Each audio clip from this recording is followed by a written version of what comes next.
Herkese merhaba arkadaşlar, kanalımıza hoş geldiniz. Göksu Özay'ın değişimi olay oldu. Mini elbisesiyle göz kamaştırdı.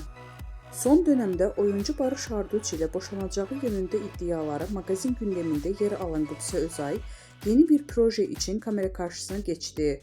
Özay'ın yeni imajı ve verdiği kilolar, özellikle mini elbisesiyle verdiği pozlar dikkat çekti.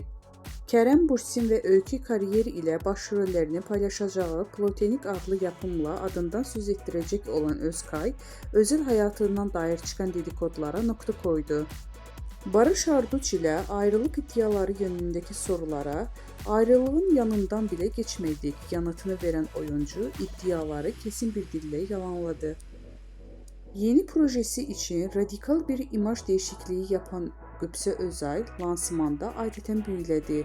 Saçlarını siyaha boyatıp uzaktan başarılı oyuncu giydiği mini elbisesiyle tam bir not aldı. Gecede gazetecilerin sorularını yanıtlayan Özay, bakım sırlarını da paylaştı. Cilt bakımıyla ilgili konuşan oyuncu, krem sürmeyi seviyorum, makyajı çok yapmıyorum. Göksu Özay'ın bu açıklamaları ve yeni imajı hayranlarından tam not aldı.